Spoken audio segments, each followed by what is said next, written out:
Salut YouTube, bon aujourd'hui une nouvelle vidéo. Comme vous pouvez le voir à l'arrière-plan, je me trouve actuellement à l'aéroport à Suvarnabhumi et comme vous en doutez peut-être dans le titre, je quitte la Thaïlande, je vais en France exactement. Donc ici voilà mon vol, donc je suis sur Emirates à 2 h du matin, on va à Dubaï et ensuite direction Genève.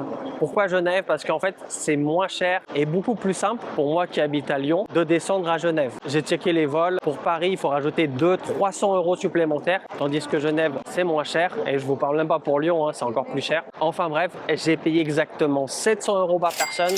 Je suis pas tout seul, je pars avec mon fils et je vais vous expliquer les choses à faire si vous partez avec votre enfant thaï sans sa mère. Et dans cette vidéo, je vais vous dire également un petit peu ce que je pense de la France. Je vais essayer de comparer en tant que vacancier en France par rapport à la vie en Thaïlande, parce que j'aurais pas un vrai avis sur la France pendant mon séjour. Donc j'ai pris Emirates. C'est dommage que pour Genève, ça n'existe pas de Bangkok des vols directs. En tout cas, Emirates, c'est une super compagnie. Mais voilà, comme vous pouvez voir, il y a beaucoup de monde. Donc si vous partez de Bangkok, venez bien en avance. Et cet escalator, pour ceux qui ne vivent pas en Thaïlande et qui rentrent en France, vous le prenez. Et je sais que c'est toujours triste de monter cet escalator quand vous quittez la Thaïlande. Bon, c'est bon, j'ai passé l'immigration. Je vais vous expliquer parce que c'est un petit peu galère quand vous partez sans la mer. Alors, c'est pas vraiment des galères, mais c'est des choses à préparer. Si vous partez seul déjà, mais aussi si vous avez un enfant et vous partez sans la mer. Donc, la première chose, si vous avez un visa à long terme, un visa d'1 an, il vous faut un re-entry permit à tout prix.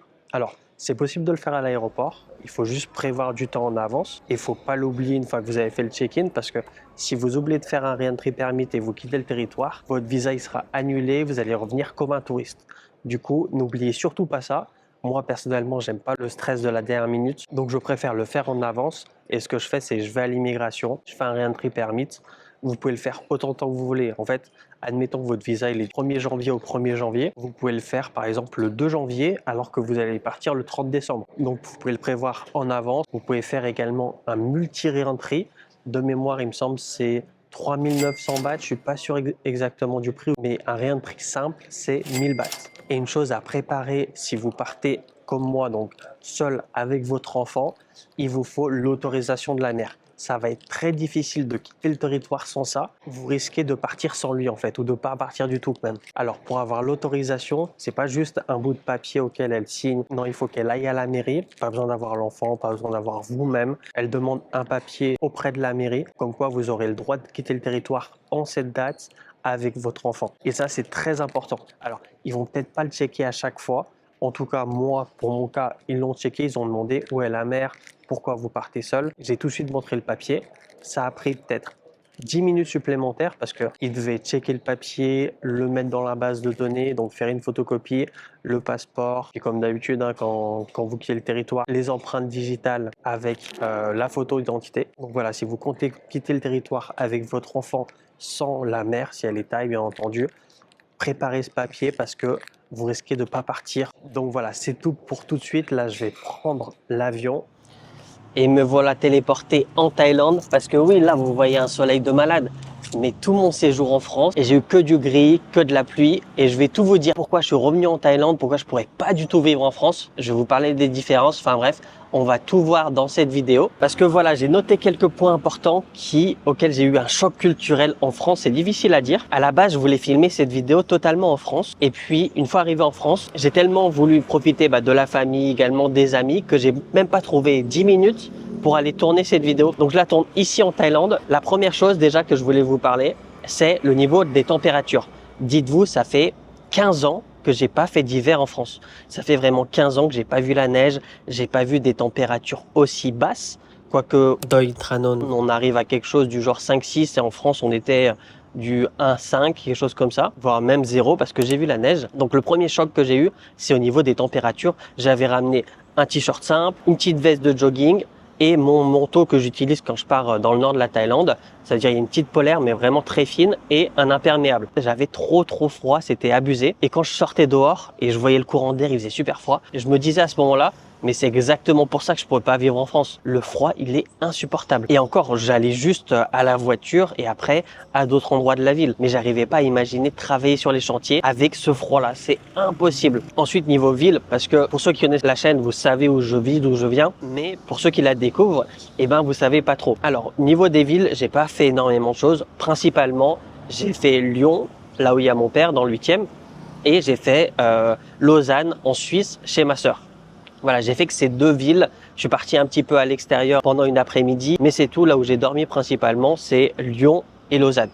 Et la première chose qui m'a choqué en France, c'est les toilettes publiques. Elles sont extrêmement sales.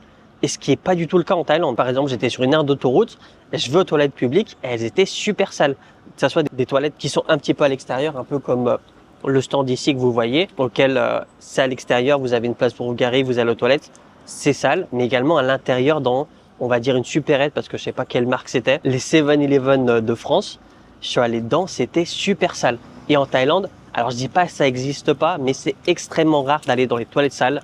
En général, elles sont souvent nettoyées parce que la Thaïlande et la propreté, c'est quelque chose de plutôt important.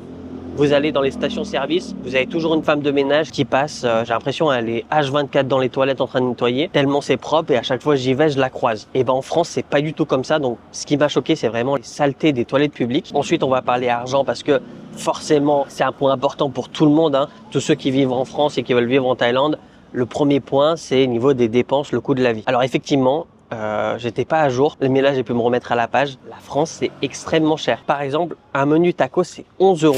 Quand j'ai quitté la France, le menu tacos, il était à 5 ou 8 euros. Il me semble de mémoire, tu avais le tacos à 5 euros et à 7 ou 8 euros, tu avais frites boisson. Et ben là, le menu tacos, il est à 11 euros. C'est un truc de fou. Tu payes 2 minutes, on a pour 22 euros. Et finalement, en fait, les tacos, je crois que je m'étais fait une surévaluation.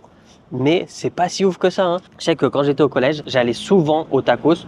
Voilà, parce que justement, à 5 euros, tu manges. Je crois même vraiment que j'avais un menu à 5 euros. Et dans mes souvenirs, c'était super bon. J'adorais le tacos, tellement que je mangeais plus de kebab. Et quand je suis venu en Thaïlande, du coup, je me suis remis au kebab parce que on trouve pas vraiment de tacos. Et j'avais toujours cette imagination. Ah oui, dès que je rentre en France, il faut que je mange un tacos. Et quand j'ai goûté, je me suis dit, ouais, pas ouf. Après, peut-être, j'ai pas fait le meilleur tacos. Je suis allé à Lyon-Gerland. Je vais essayer de retrouver le taco que j'ai fait à Gerland. Tacos World Gerland, Lyon 7e. Et franchement, vraiment pas ouf. Et sinon, j'ai fait également un kebab. Pour ceux qui connaissent, je suis allé à Miss Kebab. C'est à Vénissieux, en face de Paris Store. J'ai payé 13,50 € le menu. Donc, j'avais le kebab simple, hein, normal, taille normale, une barquette de frites minuscule et une boisson, 13,05 €. Pareil, c'est extrêmement cher. Par contre, franchement, les kebabs en France, avant que je rentre en France et que je mange un kebab, je disais, ouais, franchement, les kebabs en Thaïlande, je connais un endroit, c'est aussi bon qu'en France. C'est un berlinois, il est très bon. Mais quand tu compares avec un vrai kebab en France, ça n'a rien à voir, surtout un bon kebab en France. Ensuite, une autre chose qui m'a choqué, c'est les Français, ils n'ont pas le temps. Vraiment, ils n'ont pas le temps, que ça soit sur la route. Des fois en Thaïlande, il y a des gens, ils vont très vite, mais c'est pas majoritaire. S'il y a des gens qui sont derrière toi, si t'es pas sur la voie de droite, forcément, ils vont pas te mettre la pression. Par exemple, tu es sur la voie du milieu. Mais en France, si tu es sur la voie du milieu, il y en a, ils vont te mettre la pression parce que tu roules pas vite. Enfin, tu roules pas vite. Tu es au niveau des limitations de vitesse. Ils peuvent te doubler à gauche, mais je sais pas, ils aiment bien la voie du milieu et ils sont assez proches de toi. Donc déjà sur la route, les Français, ils ont pas le temps. Ah oui, deuxième chose aussi qui me choque sur la route, c'est on roule à droite.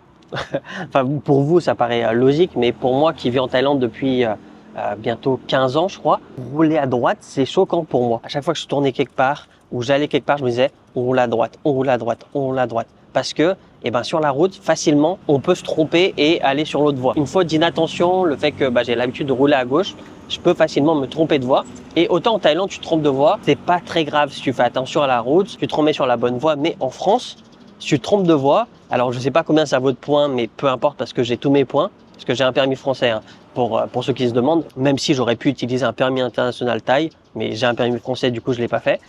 Et j'ai tous mes points, donc j'ai pas peur de perdre mes points. Par contre, ce qui me fait peur, c'est vraiment de me taper une amende. Alors je sais pas combien c'est, j'imagine que c'est quelque chose du genre 135 €. Voilà, ça me ferait extrêmement chier de perdre 135 € parce que je me suis trompé de voie pour une faute d'inattention. Donc c'est également une chose qui m'a choqué et auquel je réfléchissais énormément quand je conduisais sur la route. Et d'ailleurs, ça m'a fait penser, c'est une autre chose qui m'a un petit peu choqué, c'est j'ai vu plus la police en 10 jours, parce que je suis parti 10 jours en France, sur les routes que en des mois en Thaïlande. Alors, je suis pas sorti énormément. Petit rappel, on est en hiver, j'aime pas le froid, Du coup, je sortais pas tant que ça. Je restais souvent à la maison. Mais quand je sortais, très souvent, je voyais la police, que ce soit en moto ou en voiture. Et en Thaïlande, c'est plutôt rare de voir la police. En général, si tu la vois, c'est qu'il y a un barrage, mais tu vas pas trop la voir traîner, même si elle traîne. Hein. Rappelez-vous, j'avais fait une vidéo sur la police en Thaïlande.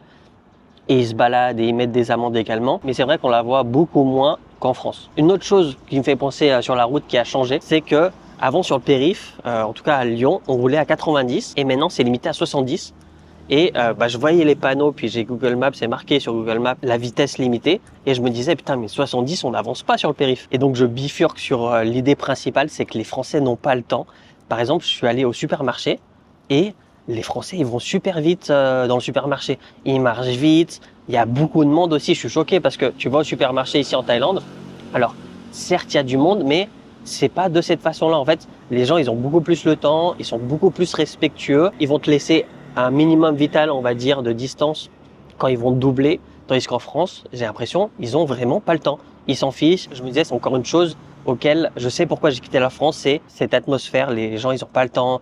Ils vont vite. Ils font pas attention à toi, même si c'est pas volontaire, hein, mais ils vont te frôler quand ils vont te doubler. Ça, j'ai trouvé ça extrêmement chiant. Et des fois, quand je suis en Thaïlande et je marche sur le trottoir, si vous faites ça en Thaïlande, vous avez l'habitude. Quand vous marchez en Thaïlande, vous voyez les Thaïs, ils sont extrêmement lents. Et des fois, ça rend fou. On marche, on va vite les doubler parce qu'ils sont trop lents. Et maintenant, avec le recul, le fait que je sois rentré en France, en fait, je suis entre les deux. Je suis ni trop lent comme certains Thaïlandais, ni trop rapide comme les Français. Et je dis pas que l'un est mieux que l'autre, hein, ni même que le milieu est mieux que l'autre. Mais personnellement, je préfère qu'ils soient beaucoup trop lents sur les trottoirs quand ils font les courses, plutôt que trop rapide en France. Franchement, c'est une atmosphère qui stresse au quotidien. Et c'est une des choses auxquelles je me suis rendu compte que je suis content d'avoir quitté la France pour vivre en Thaïlande. On reste sur le supermarché. Alors, ce qui m'a choqué, c'est les promotions en France. Les promotions en France, elles sont vraiment différentes de ce qu'on a en Thaïlande. Alors, en Thaïlande, quand on a des promotions, en général, les promotions, ça va être sur le premier produit ou alors de acheter un offert. En général, c'est ça. Mais en France, par exemple, j'ai acheté des gâteaux à Carrefour et c'était un acheté et le deuxième à 50%. Et il y avait plein de produits comme ça, un acheté et le deuxième à 50%. Ça pousse à la consommation parce que du coup, je me suis retrouvé avec 4 paquets de gâteaux parce que je voulais 2 gâteaux différents. Et c'est vrai qu'on est poussé à la consommation plus en France qu'en Thaïlande, étrangement, alors que je consomme beaucoup plus en Thaïlande parce que on est plus souvent tenté, parce qu'il y a des shops, que ce soit à manger ou acheter des bêtises. Et également, les prix sont plus bas. Mais en France, les prix sont plutôt chers. Mais le deuxième prix à moins 50%, c'est vrai que ça pousse à la consommation. Donc ça m'a choqué. Et la deuxième chose, c'était en fait les courses en France, vous pouvez vous trouver pour pas cher. Alors certes, c'est des produits ultra transformés. Vous avez des escalopes de poulet pané, j'avais vu, grave pas cher, un gros pack. Il y avait aussi les steaks surgelés, enfin bref, pour la viande surtout. On peut acheter beaucoup de viande, peut-être pas de la bonne qualité forcément, mais pour vraiment pas cher. Tandis qu'en Thaïlande, tout est rapidement cher. Si vous voulez acheter des packs surtout, alors si vous achetez du poulet au kilo et vous le pesez, là ça sera pas cher. Mais si vous achetez par exemple une boîte de steak surgelé, ça va être extrêmement cher parce que le steak souvent il va venir d'Australie. Ou si vous achetez des petites barquettes déjà emballées dans les Big C, Max Value, etc. Pareil, c'est un petit peu cher, surtout si on compare avec la France. Mais voilà, je veux pas finir sur que des mauvaises notes. Il y a des choses bien en France. Une chose qui m'a choqué en France, c'est que tout le monde te dit bonjour. Alors qu'on va en Thaïlande, le bonjour, c'est pas du tout comme nous. On va arriver quelque part, on va dire bonjour. Là, par exemple, tu vas au 7-Eleven, personne ne te dit bonjour, hein, à part les employés quand tu rentres. Mais quand tu vas poser tes produits, on va pas te redire bonjour. Et puis également, quand on voit des gens, on va pas se dire bonjour le matin, alors qu'en France, on se dit bonjour. Ça aussi, c'est quelque chose qui m'a choqué. En Thaïlande, en fait, on perd le bonjour. Voilà, déjà, on fait pas la bise, alors que c'est quelque chose qu'on fait en France. Quand on voit quelqu'un, on dit pas forcément bonjour en Thaïlande. En France, tous les matins, si on dort chez quelqu'un, on va dire bonjour, alors qu'en Thaïlande, pas du tout. Tu te lèves le matin, tu fais ta vie, tu vas demander tu veux quelque chose, mais tu vas pas dire bonjour, t'as passé une bonne nuit. Ça, c'est pas le genre de question qu'on pose en Thaïlande. Et ça, c'est ce qui m'a choqué quand je suis allé chez ma sœur, parce que chez mon père non plus, on se dit pas bonjour le matin. Pour rappel, il est laotien. Donc là, j'ai pu voir une autre chose de différence. Et alors, c'est vrai qu'on s'habitue à ne pas dire bonjour et c'est très bien comme ça. Mais c'est vrai que quand on vient en France, on entend des bonjours partout. Ça fait plaisir. On va parler des promotions. Je pensais qu'en Thaïlande, on avait plus de promotions qu'en France. Alors, je pense que c'est le cas, hein. Mais parfois, en France, on a des bonnes promotions intéressantes. Par exemple, j'ai acheté des crèmes Yves Rocher En Thaïlande, c'est super cher, Yves Rocher, hein, mais je les ai achetés en France et il y avait énormément de réductions. Alors, si vous achetez ça, vous avez ça offert. Là, sur ces produits-là, vous êtes à moins 50% jusqu'à la fin du mois. Donc, j'ai été choqué sur ce coup-là.